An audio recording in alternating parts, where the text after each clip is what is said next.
停電しても困らない昔の人が使っていた保存食。5000、昔の知恵は未来を守る備えになる。導入。もし今夜停電したら。夏の夜、畑仕事を終えたあきらくんは冷蔵庫から冷たい麦茶を取り出しました。ふう、生き返るな。その時でした。突然部屋の電気が消えます。え、何これ。驚くあきらくん。もちろん数分で復旧する小さな停電でした。ですがその様子を見ながらあかねちゃんが静かに言います。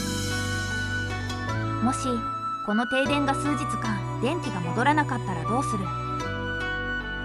冷蔵庫、冷凍庫、電子レンジ、私たちの暮らしは思っている以上に電気に支えられています。しかし昔の人たちは違いました。冷蔵庫もありません。電気もありません。それでも食べ物を保存し家族を養っていたのです。今回は昔の人が実際に使っていた保存食5000を紹介します。昔の知恵は現代の防災にも役立つかもしれません。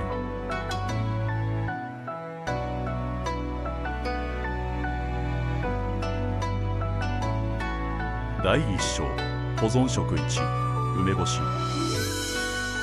最初に紹介するのは梅干しです。日本の保存食と聞いて真っ先に思い浮かべる人も多いでしょう。昔の家庭では毎年梅をつけることが当たり前でした。塩の力によって腐りにくくなり長期間保存できます。農作業の時、旅に出る時、お弁当の中、梅干しは昔の日本人の暮らしを支えていました。あきらくんは驚きます。冷蔵庫もないのにそんなに長持ちするんだね。あかねちゃんはうなずきます。昔ながらの梅干しは何年も保存できるものもあるんだよ。トラは梅干しを見つめながら得意そうな顔をしています。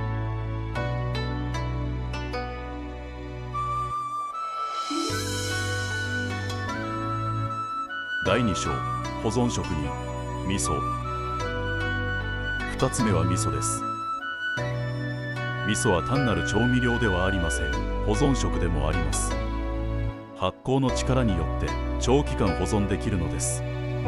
昔の農家では1年分の味噌を仕込むことも珍しくありませんでした。味噌汁、野菜の味噌和え、保存食の味付け、味噌は毎日の暮らしに欠かせない存在でした。あきらくんは言います。味噌ってそんなに大事な食べ物だったんだね。あかねちゃんは微笑みます。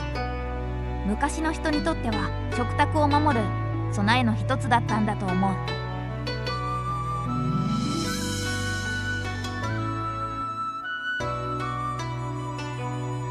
第3章、保存食3、切り干し大根。3つ目は切り干し大根です。大根を細く切り太陽と風にさらす、それだけです。しかしそれだけで長期保存が可能になります。しかも甘みが増しうまみも増す。あきらくんは感心します。自然の力だけで保存できるなんてすごいね。昔の人は電気ではなく太陽と風を利用していました。自然と共に生きる知恵です。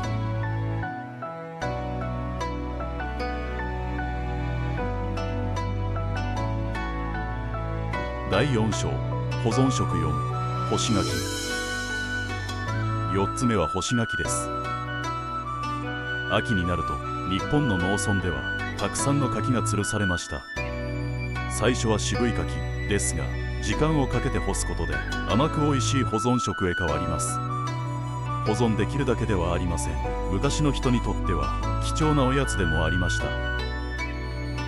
虎は揺れる干し柿を見つめながら前足を伸ばしています。あきらくんは笑いました。昔の人も甘いものが好きだったんだね。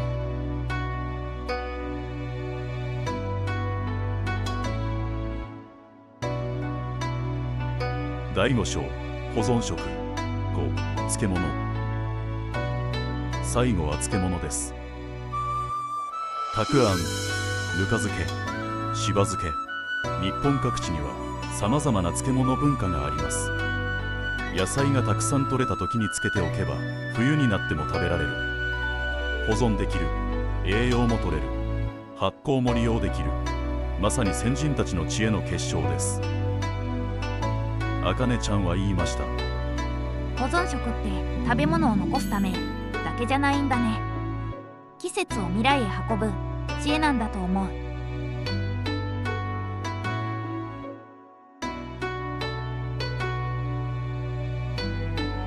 最終章、備えは特別なことじゃない。夕暮れ、畑から帰るあきらくんたち。風が吹き、畑の野菜が静かに揺れています。あきらくんは言いました。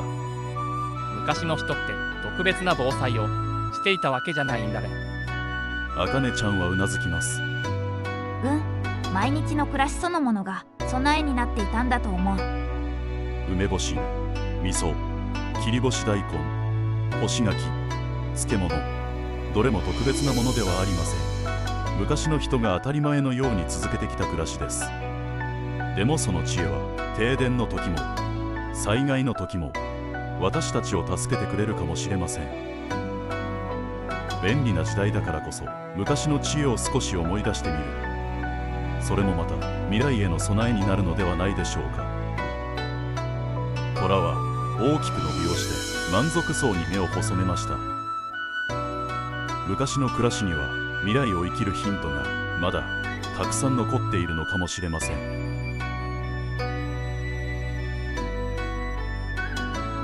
最後までご覧いただきありがとうございました。今回の動画が面白かった方はぜひチャンネル登録や高評価をしていただけると励みになります。それではまた次の動画でお会いしましょう。